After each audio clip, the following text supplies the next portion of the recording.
Greetings again. Welcome back to another records unboxing. This one is from our good friends at Dusty Groove. Look, I feel like I'm keeping that business alive, albeit a big part of keeping them going all these years. But anyway, I know this one's got some cracking LPs in, so really looking forward to opening this one and getting stuck in. So let's turn this baby upside down and get a slicing.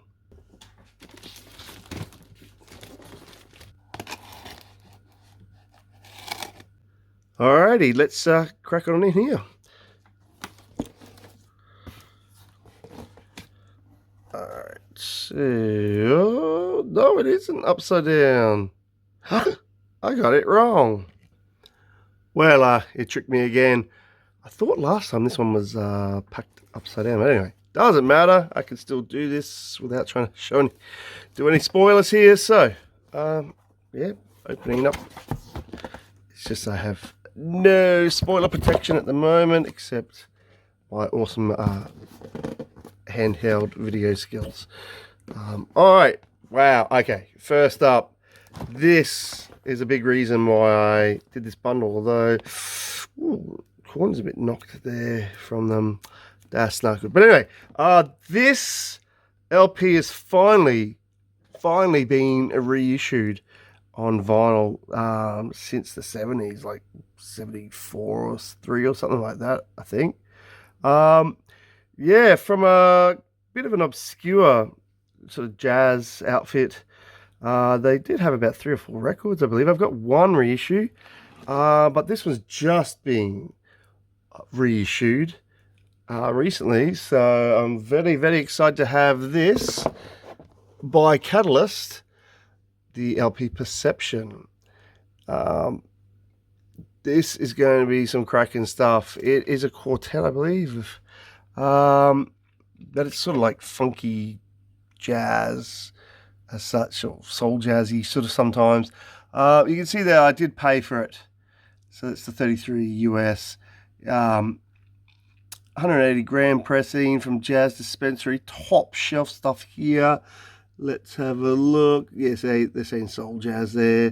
Back on vinyl for the first time in over 50 years. Got Mr. Kevin Gray again. He's all over everything. And again, pressed at RTI. How's in a tip-on jacket? A gatefold jacket, even nicer. Get the gatefold. So let's turn this baby around. But so this was only just released in the last, I don't know, month or two. Sorry, I should say re-released. Let's have a look in here. Who we got now? There, it's showing more than a quartet. We've got some others there. We've got Mr. Pat. Oh, sorry, I should say Doctor. I believe he's Dr. Pat Gleason on the ARP synthesizer.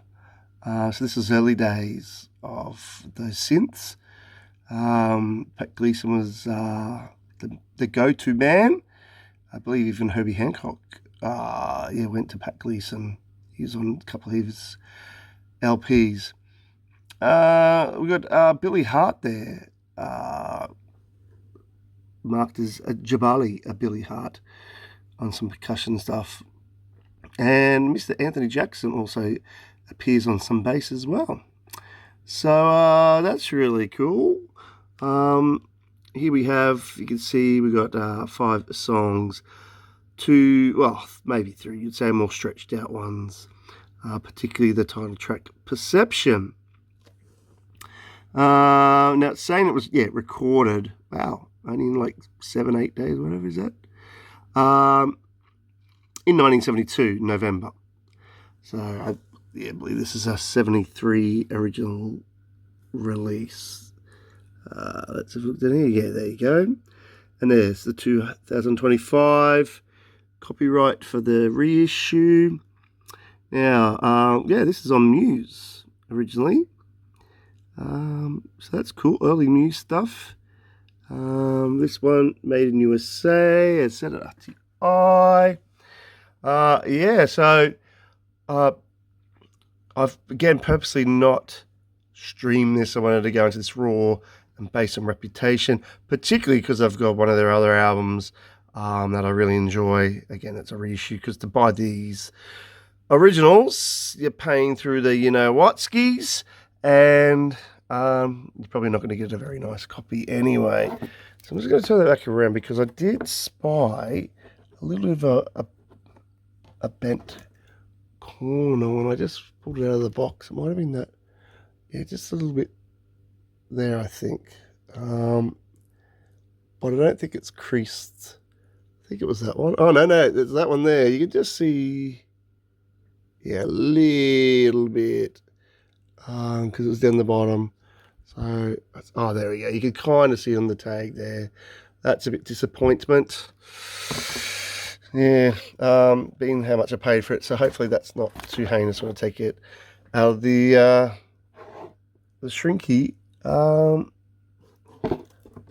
Yeah, which I'm going. Oops, sorry. Which I'm going to do just so we can see the inside. Okay, well that's a little bit misleading.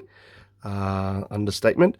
It is not a gatefold. I had a feeling it wasn't when I was looking at the edge. I couldn't see that it was a gatefold, and I thought maybe they've just done it some other way. There's that unfortunate corner crease. It is a bit more pronounced than you can see now, and I believe that was due to, unfortunately, the packaging, which Dusty Groove usually gets very, very right. That one, yeah, for this price, look, as I said, if I wasn't paying so much, and that's that is some thick cardboard. Don't know if you can see that, sorry if it's going out of, yeah, sorry, but look, trust me, that's some thick stuff, but yeah, so, that's a little bit disappointing there. Now, so it's not a gatefold, there's no insert even. I thought maybe that's what I'm going to do. They've got this CTI, you know, poly, you know, yeah, okay. But look, I will say at least it's in a poly, so it should be really, really clean in there. Not that I'm a sucker for these, apparently, you know, rice paper. You know, it's just, mate, it's just paper. It doesn't do anything. It just makes the black look prettier because it's contrasting with the white pretty much. But anyway, still, that's it is a hefty piece of vinyl. I know it's probably, you can't see there, but there you go, sort of. It is a hefty piece. So look, I'm still happy to have it. I didn't think it'd be a gatefold anyway. From the top of my head, I don't believe it was even originally a gatefold issue. So look, that's not a big drama. They just stuffed up the sticker. Yeah, so first up, great one. Okay, next up. All right. Sorry, I just put a piece of cardboard here to help with the stopping the spoilers. Okay. Oh, yes, this one sort of had on my hit list for a while. Nothing too high on my list, but you know, I know it's going to be a decent LP. I got a pretty cheap copy in the end. Not the best cover. The vinyl's supposed to be very good plus. But the players are great. I do believe it's a early 70s reissue of this one from about, what am I going to say, 1966, maybe 67. But anyway, that is George Benson's The George Benson Cookbook.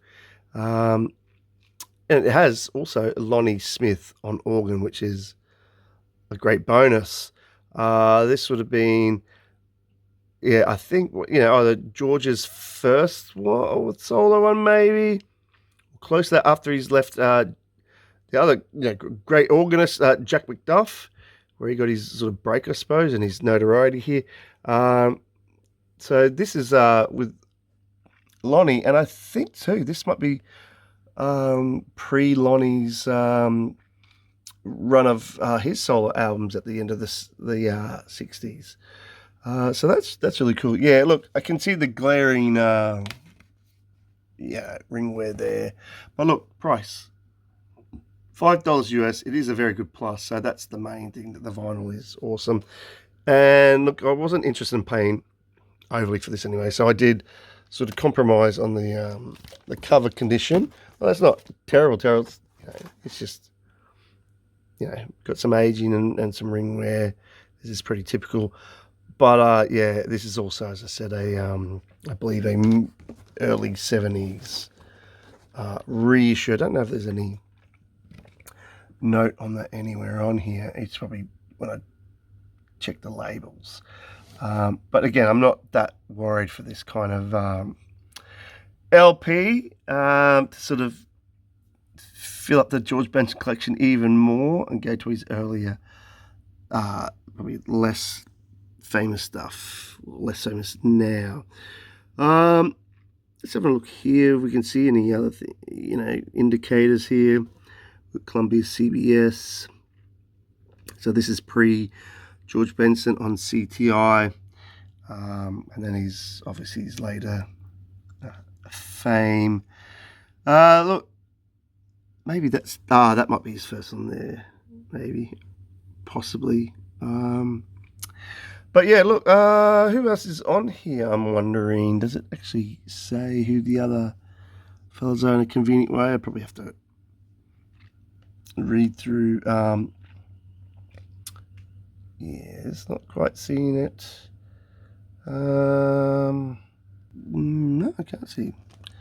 Not to bore you too much. But anyway, Lonnie Smith's on it. That's cool. I like that cover. And yeah, so $5. Nice value there, especially at very good plus on the vinyl. Not breaking the bank on that one. Well, cardboard wants to jump out next. Okay, well, this is quite interesting in terms of order of these records. This does have a link to the last one.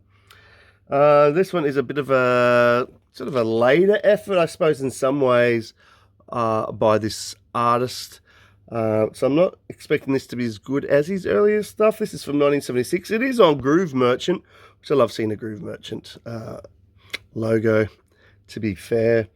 And look, I did pay a little bit for this, but it did come down in price while I was waiting, so that's okay.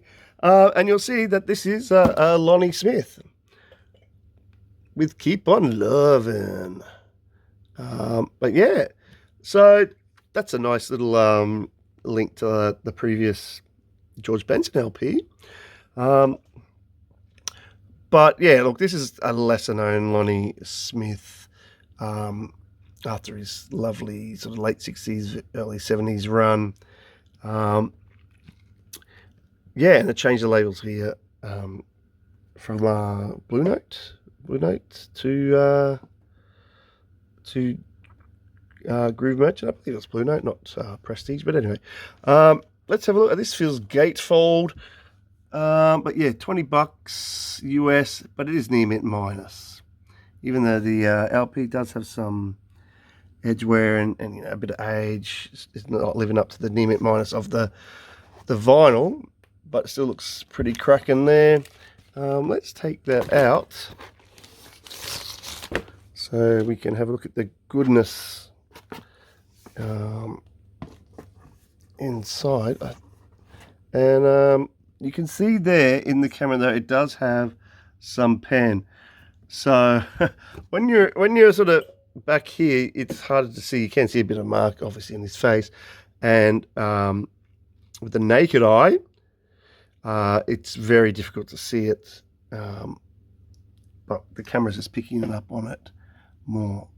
Life is WBAU. It's so a radio, X-radio stock here.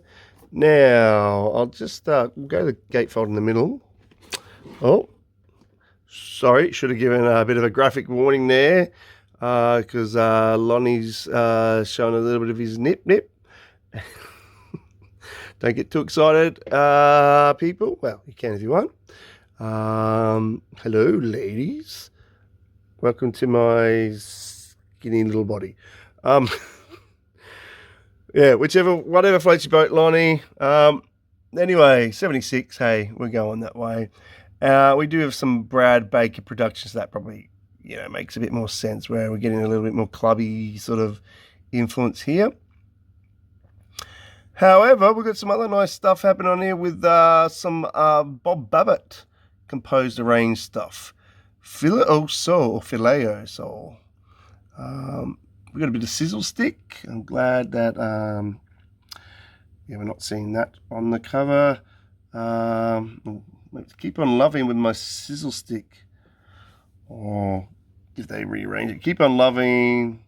Lean meat sizzle stick. Okay, that's just sounding wrong. A lot of this is starting to sound wrong. It's definitely not what I want. Anyway, so let's have a look in here before I get banned from YouTube. Who else have we got in here? I'm trying to read through this camera. Yeah, well, we've got Bob Babbitt there, as I said. Oh, Will Lee also. It's playing on lean meat. Based on lean meat. Some of the other names, every now and again you see, particularly obviously Randy Brecker is the other standout name there, in terms of being really well known. Lou Delgado, sometimes see. Some of the other ones, yeah, sometimes see. But anyway, there we go, recorded in 1976. So I am expecting a little bit more sort of soulful, clubby influence here. Let's just hope they don't go too disco. Hey? Now, if I turn to the back, so this gatefold's not really I could fold it out, but it's not going to make any difference. It's not like continuing, but that's okay. We've got some more things written there, which I don't know. Put me back. Okay. So he's apparently saying with this skewed speech bubble. Anyway, but I can live with a bit of pen that's not really that dominant at all when you with the naked eye there. Yeah, so this again is filling out some of my Lonnie Smith 70s endeavours, particularly sort of mid to late 70s endeavours that I'm not as desperate to get, but it's still Lonnie Smith, it's Groove Merchant. There'll still be some good value there.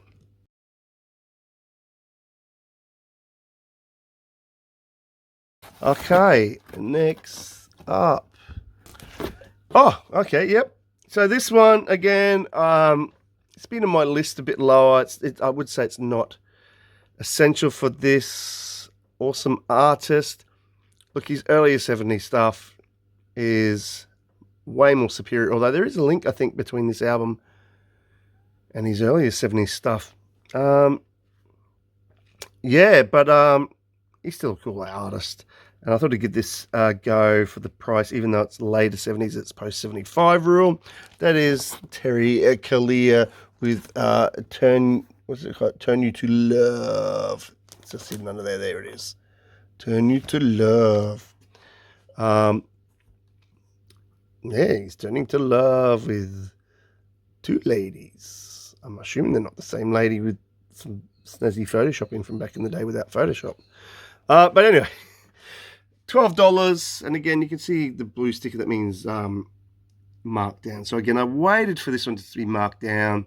I'm hoping it would be like the Lonnie Smith one. Just make it more comfortable price for the LP that it is, but it's still again very good plus condition. So I was more comfortable with that for the year, which is late 70s. It's like about 78, I think, or 79, somewhere around there. Oh, come back into focus. There we go, 79. So yeah, we're just getting to the end of the decade for Terry. And this is what they call like his part of his Elektra Records run. I think his early ones were on Cadet. It's off the top of my head, his first three, which are more superior. However, I believe he's redone some songs here, just in a different late 70s style, a bit more slicked up. There you go, Ordinary Joe, Occasional Rain. I think both of those songs have been redone. Look, I prefer the originals, but still there's some value there anyway, because they're good songs. Just the originals are just a bit more with that early 70s instrumentation and production, and even style as well. We've got some other songs then, like Do It Again, which is a title that's been used by so many people. I think that there says Turn You to Love. It's hard to see some of that. So yeah, look, I like him a lot. I do really appreciate his voice. It's quite unique, and his delivery style. He just, I think, has this one reined in a bit more on this LP, being the year is 79. Probably trying to sell some more LPs, and on the Electra label as well. Doing something a bit different there. Yeah. So, yeah, 79. Turn You to Love, Terry Callier. Not a bad price. Have more of him in my collection, albeit not his best work, in my humble opinion. All right, next up, this is a new reissue of a cool LP from back in the day. I think this one's from about 1970, which is a great year. Keeping things nice and raw and funky. But from a great, well-known percussionist. And that is, King Harrison with The King Arrives. So I'm just going to try to get that a bit straighter for you people. Yeah. The King Arrives. Standing on some fat tree trunk root thing. Yeah. And look, there's the original label there, Canyon Records. But you can see over here, reissued by Charlie. Yeah, King Harrison. So I think I've only got one other LP by King Harrison, later one on Westbound, I think from 1975 probably. So we're getting where it's closer to clubby disco stuff. This one is earlier, so I'm hoping for really good things here from King Harrison. I purposely again did not stream this. I'm pretty sure I didn't, unless I streamed it years ago, but I can't remember. So I'm going purely off reputation here and the year, the 1970 year. That photo on the back looks a little bit dodgy. I don't know if it was originally like that, or it looks very almost like pixelated in a sense. It probably was, probably had some sort of effect back in the day to make it look sort of phased or whatever. Let's see here. We've got some fairly stretched out songs. We've got some hitting the 5 and then the 8. So that's nice. Where we see they're not just sort of radio friendly lengths as such. It sounds like they can really get into some of those songs there. Let's have a look who else is on this, being 1970.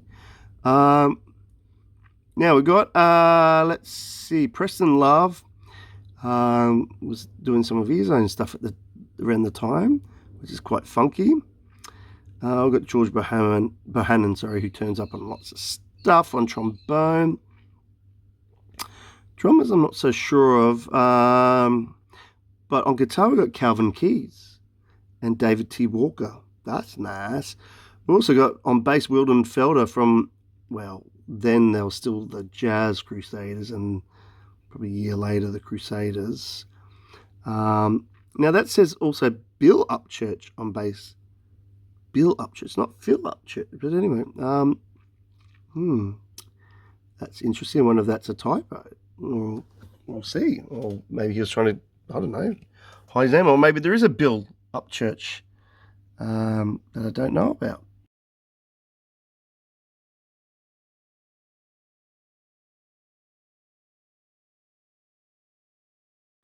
Yeah, so we'll get down to here. You can see Charlie, Charlie, Charlie, Charlie, UK, Charlie, Charlie, blah, blah, blah. But yeah, so you got 1970 Canyon Records there, which is nice to have there to give it some context. Yeah.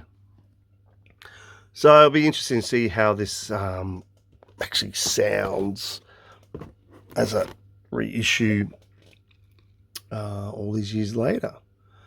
Well, so the King has arrived to my house, which is very nice. Okay, so next up again.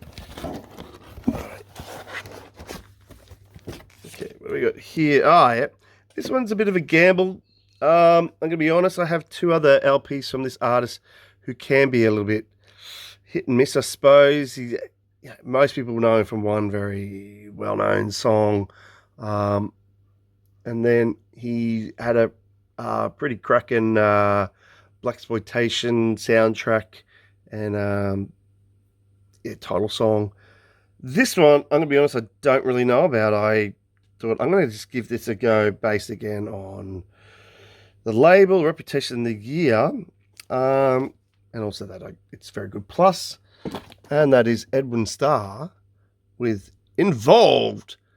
He's so involved, it's just like intense. Now we can see some pen on there.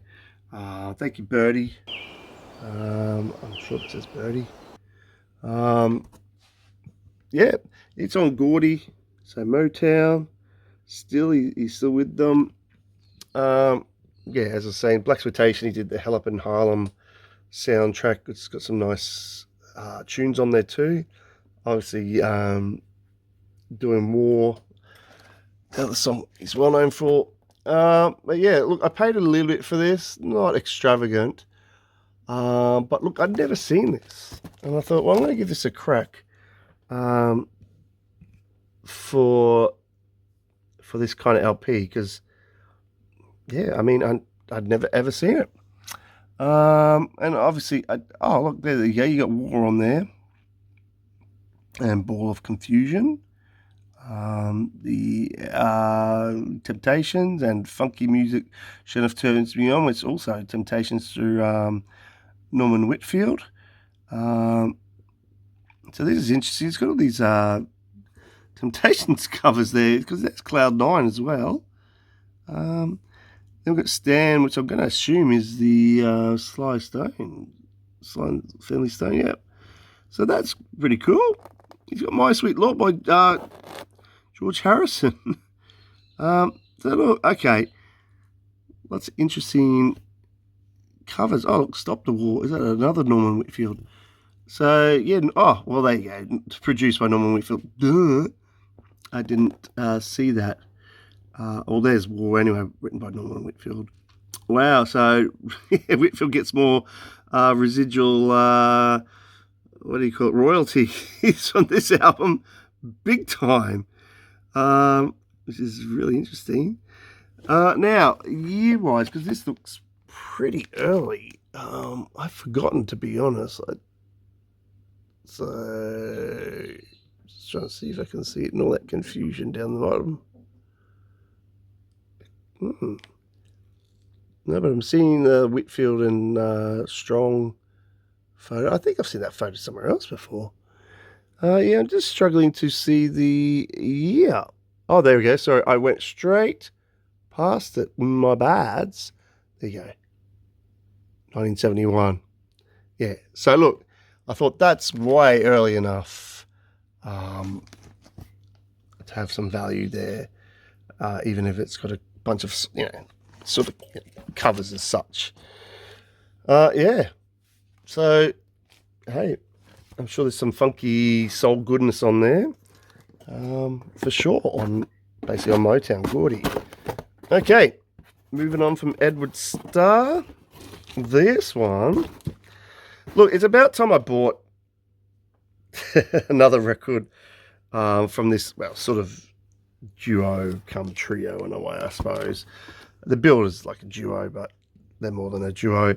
I do have, I think, only one LP from these guys. It's a little bit later than this one. Because I know sometimes the LPs that have streamed are a bit hit and miss.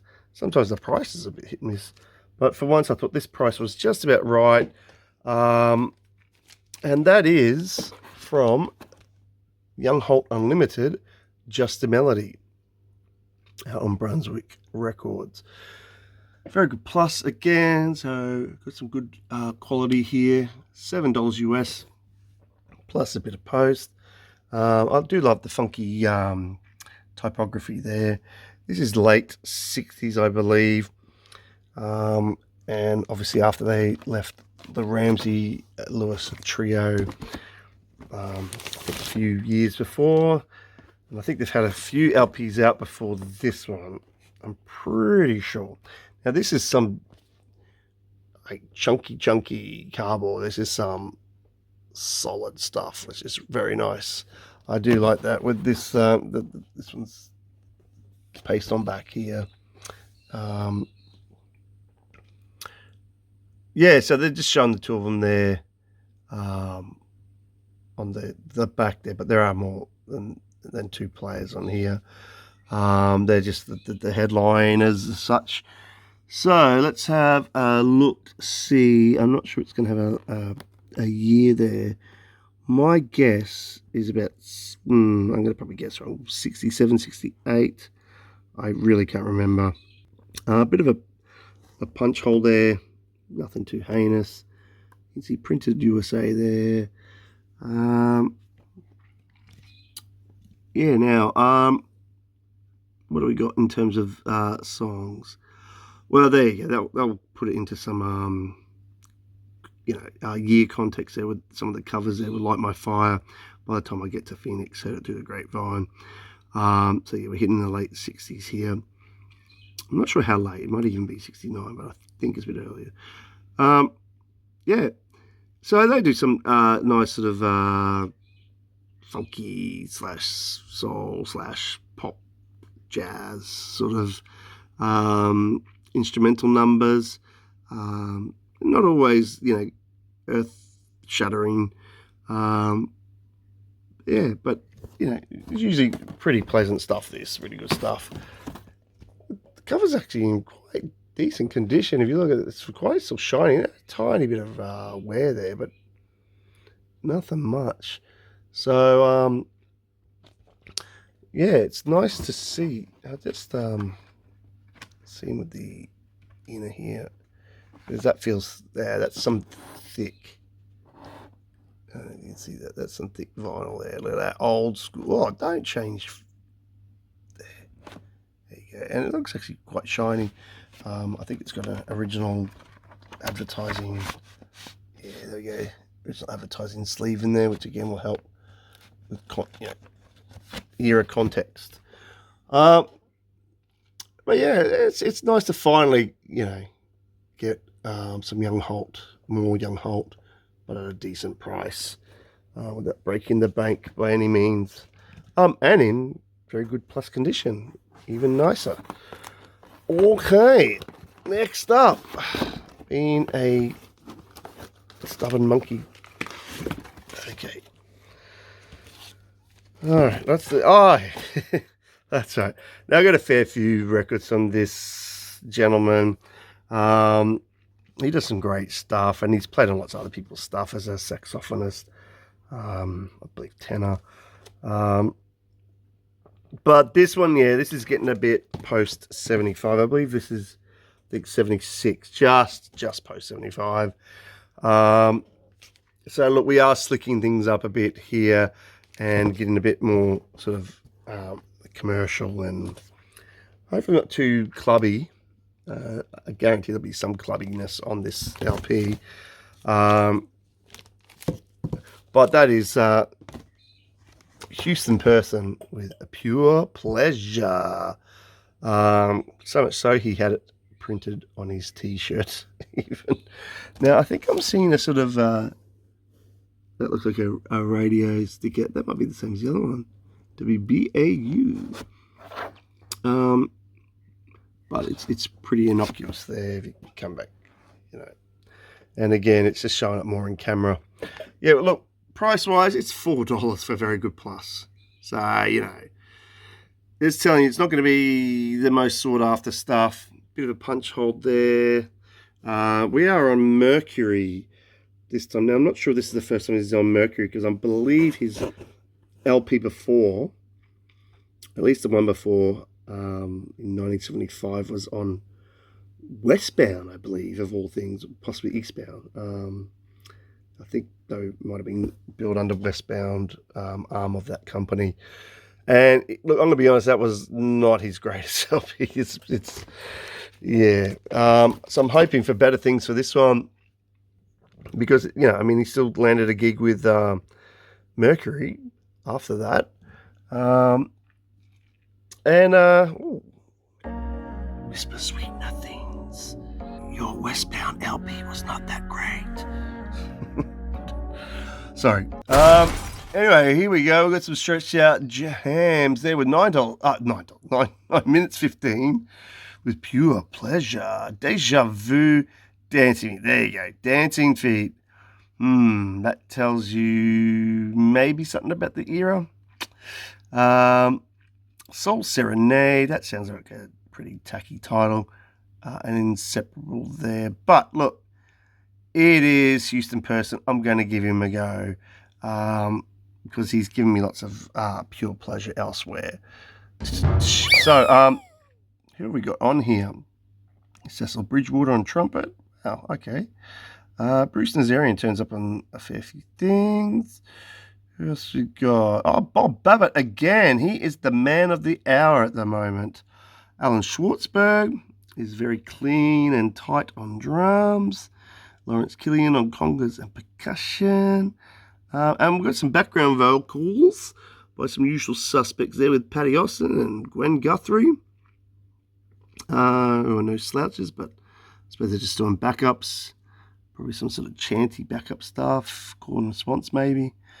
But yeah, look, $4 on Mercury, 1976.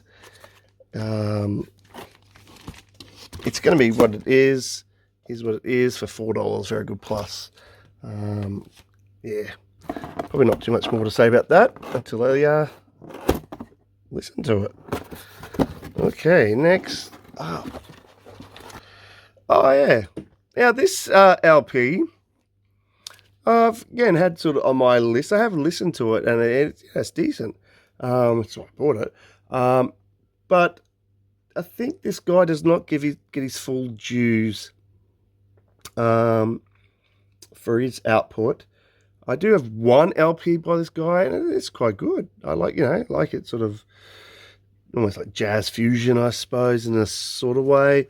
He is probably most known for his collaborations with or sessions with the mighty Miles Davis in the early 70s with some pretty spasmodic fusion excursions, some very noisy fusion excursions as such. But I'll say this stuff that he did post Davis, I think is actually a lot more listenable and accessible, even though it's not totally commercial. Yeah, so got to give it to him. And that is Mr. Dave Lehman, and this is called Sweet Hands. Now you can see there is a bit of sort of Middle Eastern, or sort of Buddhist spiritual influence here, but that's okay.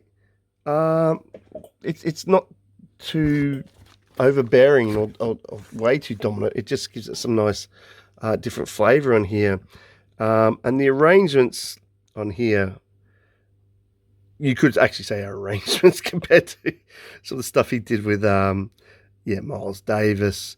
I think he was playing soprano saxophone from the top of my head.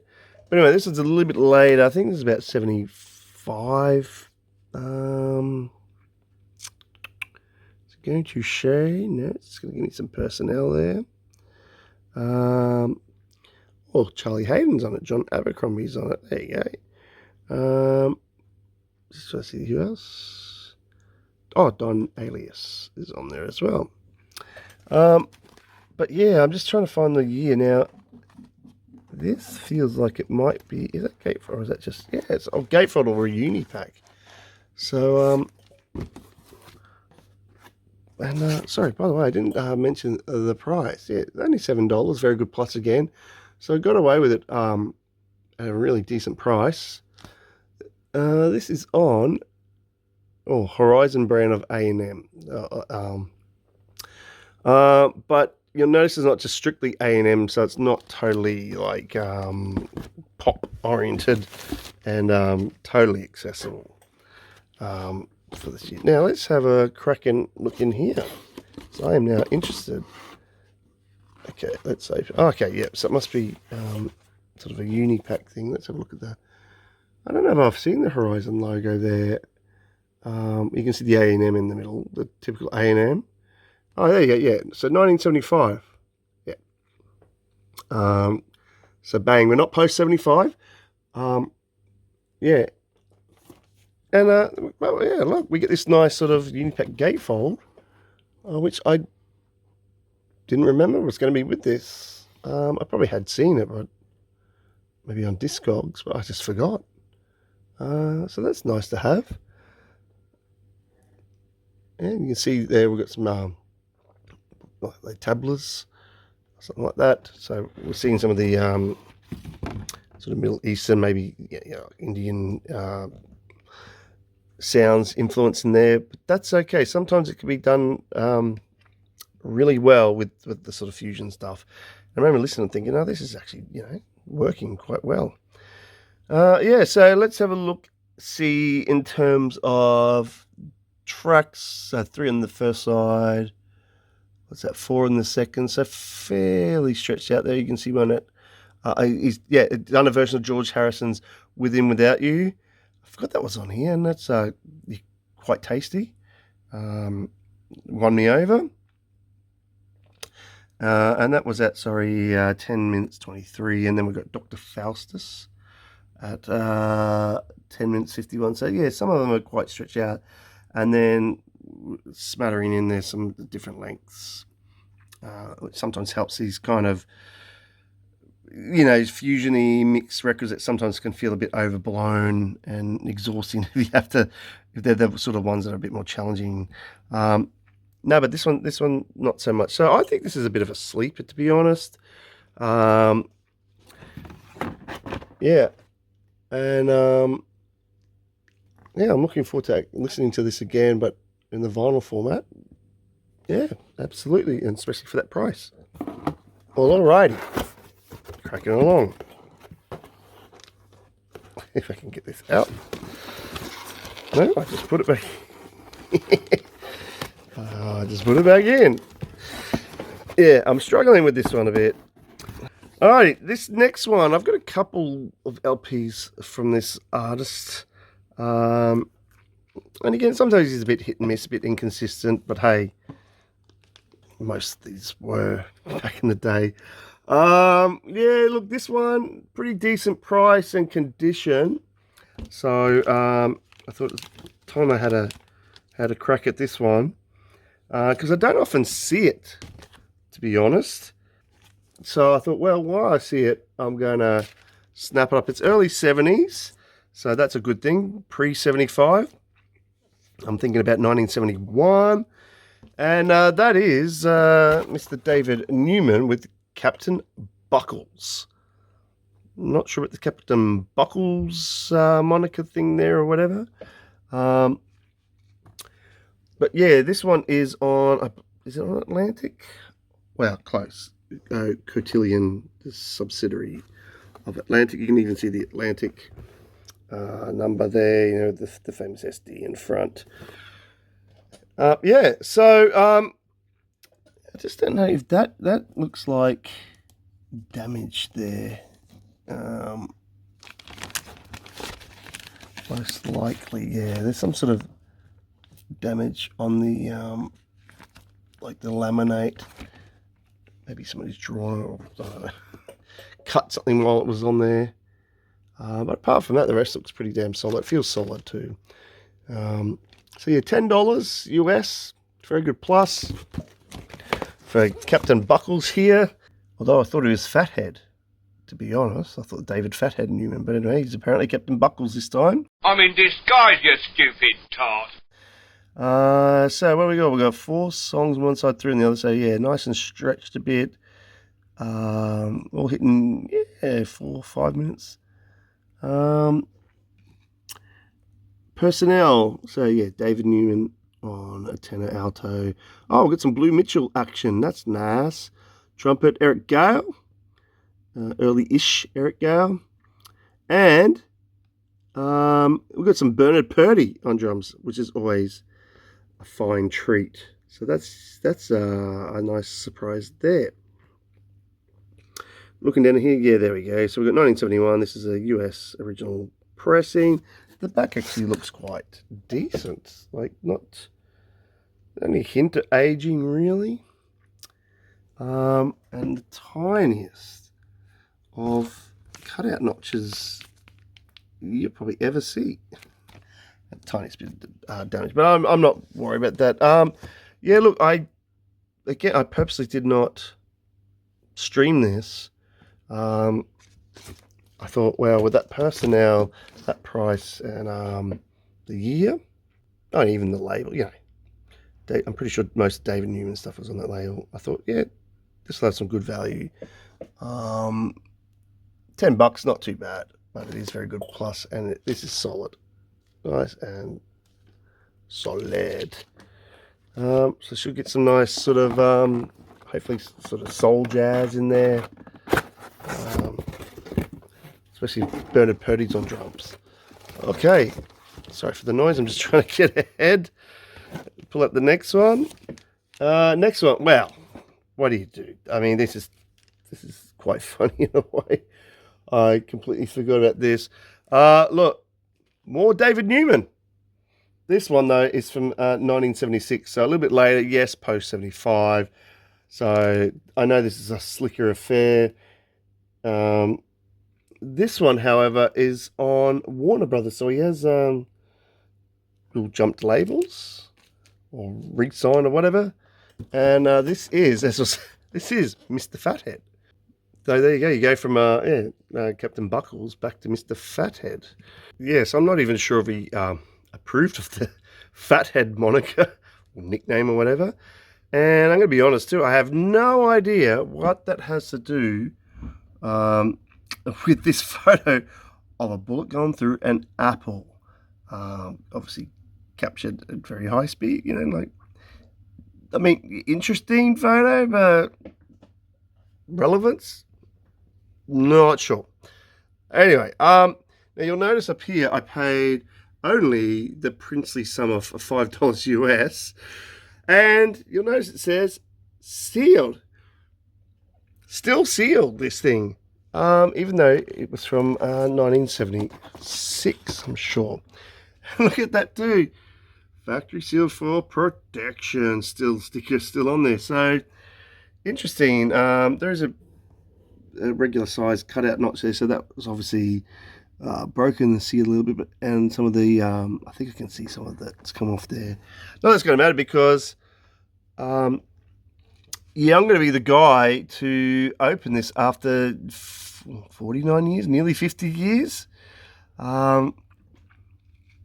So don't look at me like that, David, because I'm going to be doing it. So let's have a look down here. We're on Warner Brothers, Warner B, 1976, made in USA. Yeah, so look, the $5 price for a sealed record is probably telling you like what the quality of this is going to be. And I've got a feeling this is going to be some groovy, disco-y stuff here. It's got something with me there. I've got a feeling that's... it actually says there, Dance With Me. That one. Yeah, so that's sounding a bit disco-y and grooving to the music. You got style. I love music. Yeah, the titles are pretty damn twee. Promise Me Your Love. except for this one, Mashugana. That sounds interesting. That's the most interesting title we've got there.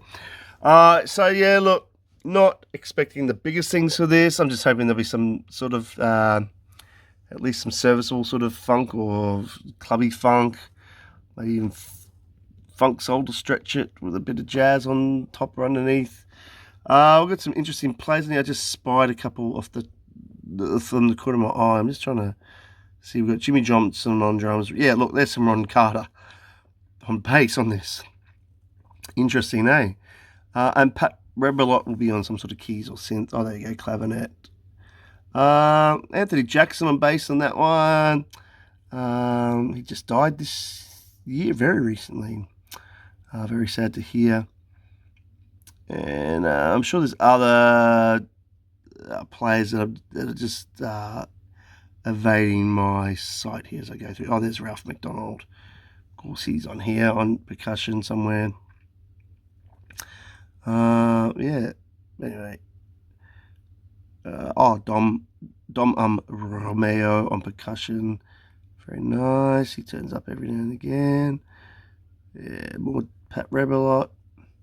But anyway, yeah, I've got a feeling it's going to be pretty clubby funk. There you go. Now that funk has been recognised as a valid contribution to the jazz dialect. So yeah, it's I think it's probably, a sign of jazz purist surrender there. Anyway, that'll be an interesting one to open after 49 years. That's kind of a little bit gratifying as well. But yeah, that's another David Newman, at least, though. And hey, we know it's still going to be, touchwood, should still be better than a lot of the stuff that's coming out today. All right. Wow.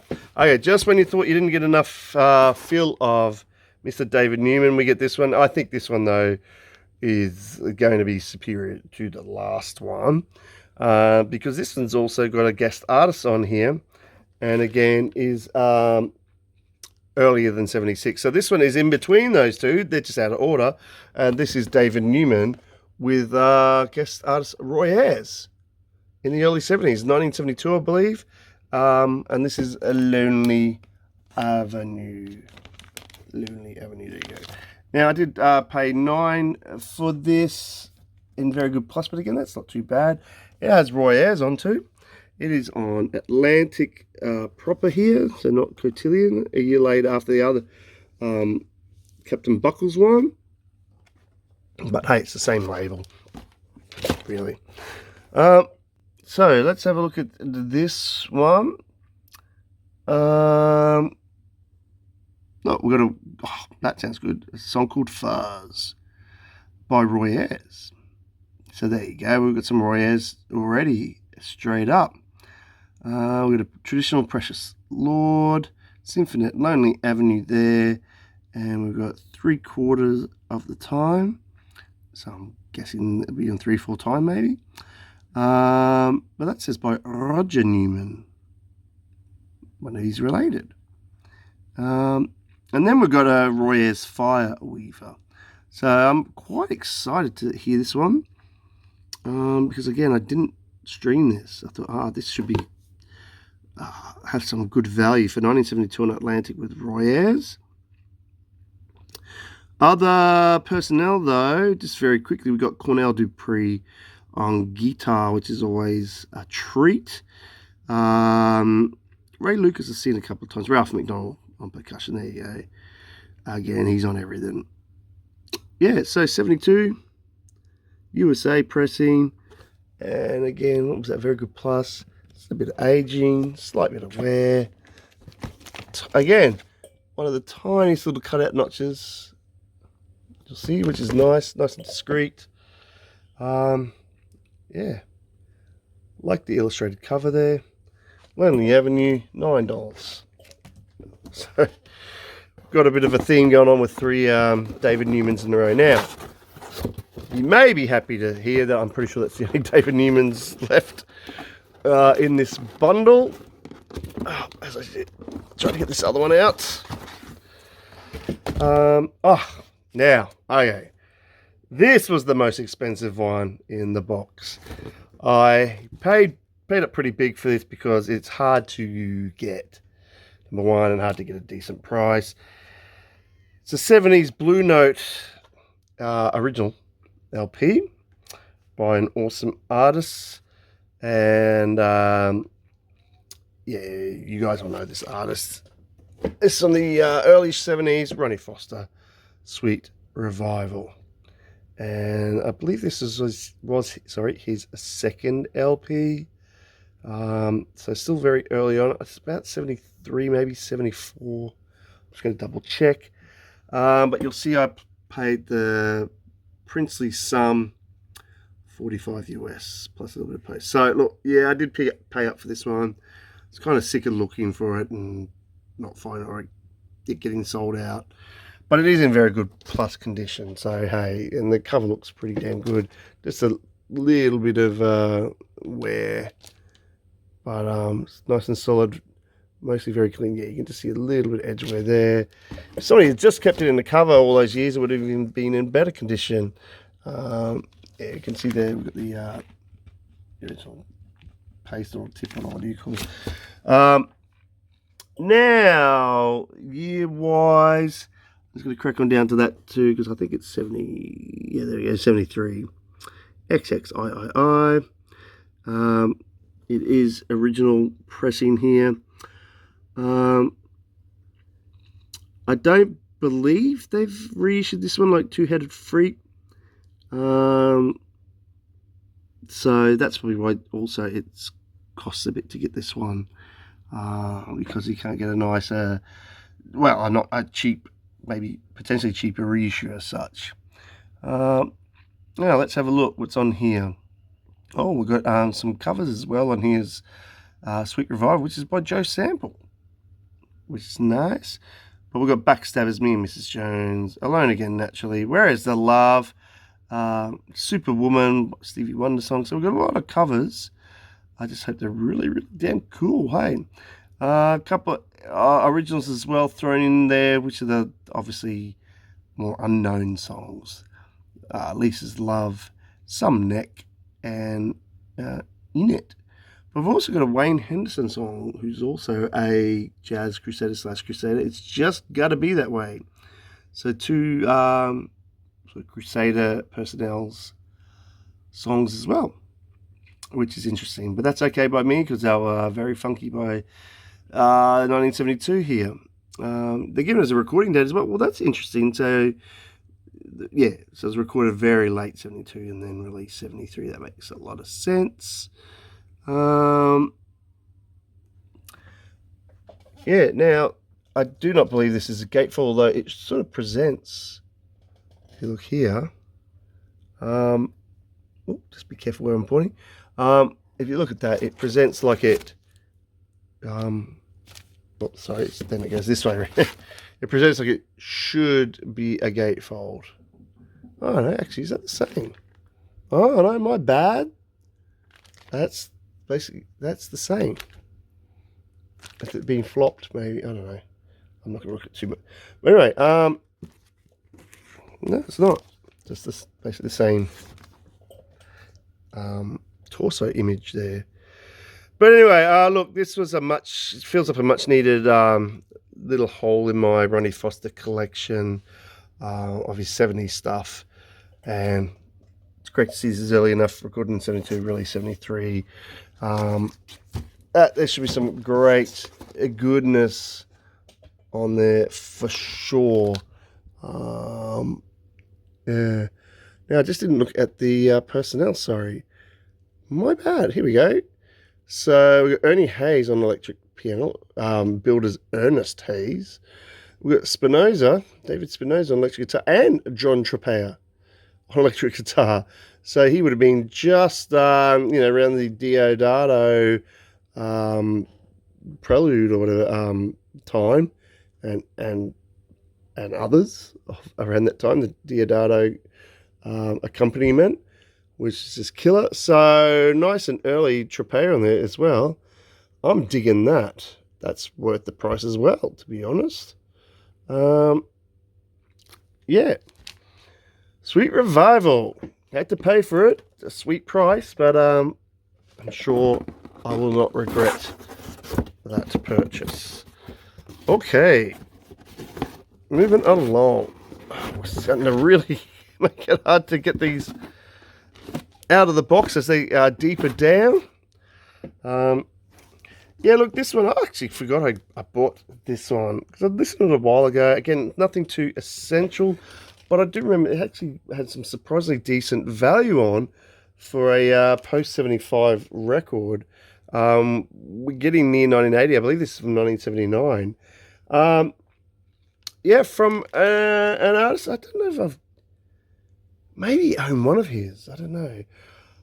Because some of his stuff around this time is a little bit hit and miss. But the price was right, the condition was right, and that is Johnny Griffin with a Bush Dance, near mint minus for basically $9 US. I'm sure there's no explanation of what his main instrument of choice is there. But yeah, like, I think, you know, this has got some late 70s production, from what I remember. But it's actually got some decent stuff on here. And, you know, there's some standards or covers or whatever you want to say on here. With A Night in Tunisia, Since I Fell For You, and Knuckle Bean. Look at all covers, I believe, or standard, whatever you want to say. But a couple of OGs there too, Bush Dance, and the Jamfs are coming. And if you look at the players, great players on here. Some of the older school players: Cedar Walton, Sam Jones, Albert Tootie Heath, and Kenneth Nash, who turns up on percussion congas. But we've also got the absolutely awesome George Freeman on guitar. So the personnel on this is great. And I think that's why when I listen to it, it does shine through there, even though it's 79. And you can see, so Galaxy Records, 79, distributed by Fantasy at the time. Yeah, probably, don't know, Fantasy bought them out or whatever, probably by that time. But yeah, look, you can even see, as I said, we've got some, like A Night in Tunisia again, like, you know, that's more older school, bop era sort of stuff back in the day. But, yeah, my impressions of this was that it was a good listen, by a very good tenor player, yeah. So, yeah. Looking forward to reliving that because I haven't listened to ages, and the price was decent as well. Okay, thank you, Mr. Griffin. Alright, next up. Alright, is this the last? Okay, this is the last LP in here. And again, this one, wow. I've been waiting to buy this one for a while.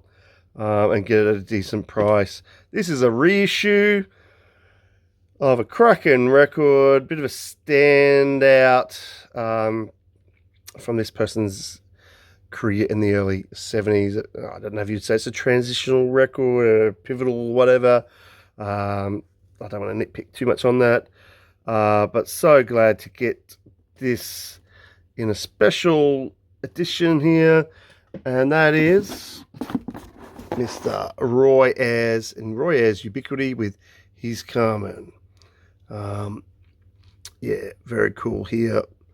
Now you'll see there, this is reissued by Elemental. Special gatefold edition, 140 grams. Not 180, but anyway. High quality virgin vinyl, but, you know, as long as it sounds good. But interesting, it's 140, not 180, but wait. No drama, but this is a special gatefold edition. There he is peering through the gap there, which I believe is sometimes hard to tell on some of the originals. Oh, look, we've got a bit of cardboard dust. Yeah, when it gets a bit worn, it's a bit. I think it's a bit sometimes hard to see that that's actually his face amongst that ring of people looking down at the camera. Well, look, yeah. So $27. Yeah, it's a bit more of a hefty price. It's not Ronnie Foster Sweet Revival hefty, but you know it's sort of up there for a reissue. But oh, here we go. We got He's a Superstar there, classic track, and We Live in Brooklyn, Baby.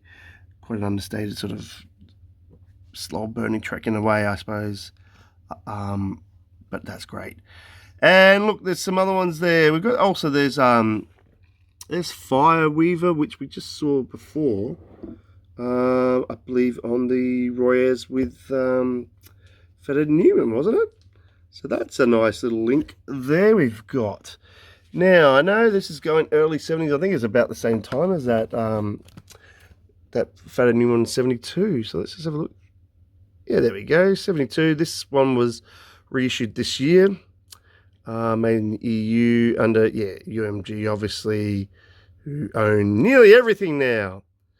But look, I'll be honest, there's usually great reissues, so yeah, look, I won't get into the politics of monopolies, but hey, as long as we're getting some decent product, I'm okay with that. I just noticed there too, this is a nice little extra there. We've got some recorded at Rudy Van Gelder Studios by Mr. Van Gelder himself, obviously. So that's cool. Now, in terms of other players, I've just spied a couple of people's names. We've got Sonny Fortune there on sax, Harry Whitaker electric piano, who I think was a long time play and stay with Ayers from memory. I might be wrong. Billy Cobham there. That's the one that was in the corner of my eye. Drum and percussion. We've got Juma Santos, who famously played with Hendrix, I believe, at Woodstock, and yeah, on congas or something that you couldn't even bloody hear when it mic'd up, the poor bastard. I always remember, every time I see that, I just think, you poor sod, you're playing with Hendrix at the biggest festival in the world, and we can't even hear you because Hendrix's guitar's so way up, and I don't know what the sound engineers are doing because I surely don't think I even heard an absolute beat from June. But anyway, he was there. Arms are flailing. So, yeah, is it Gloria Jones doing background vocals? There we go.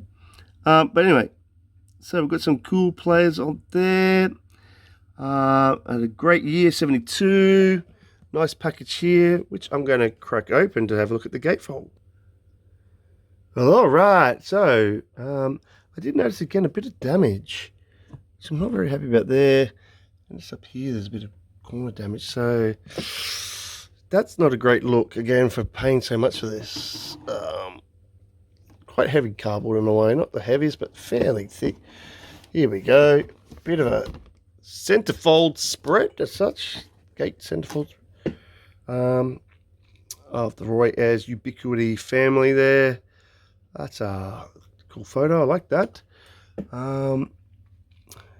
Bit of notes and credits there. So yeah, that's quite nice. Just the damage is not appreciated. I suppose it didn't. Slightly there, maybe. No, can't even see it there. So just, it's quite slight. So hey, that's all right. Yeah, you probably can see it in that light there. I'm assuming that's happened maybe either, well, it might have been because of the shrink, or it might have been mishandling, I should say. But yeah, anyway, that's quite nice and sort of matte, almost, but like shiny, slick. All right. Yeah. Nice to finally have some early 70s Roy Ayers.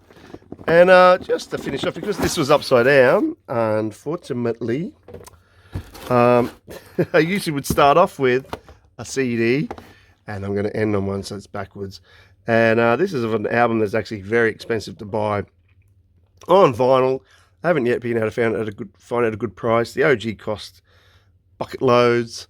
So to get this for $3 US on a CD used, I'm okay with that. And that's Joe Henderson's page 1 on Blue Note with Kenny Dorham, Butch Warren, Pete LaRocca, and etc. But yeah, this is, I think, early 60s. Pretty sure. Rudy Van Gelder edition on CD, so that's okay. It's a little bit of extra bonus. I've got a few in this series over the years. Picked up a lot of them secondhand. I think it's like about 61. This is it. Please show me. Oh, there you go. Sorry, 63. It's 2 years out. But anyway, so great era, Joe Henderson. And Blue Note, very nice CD. As a placeholder for now, because the vinyl is just eluding me at the moment, a bit too expensive. Just a quick insert update note here. I removed the outer protection cover and discovered that this CD is not used.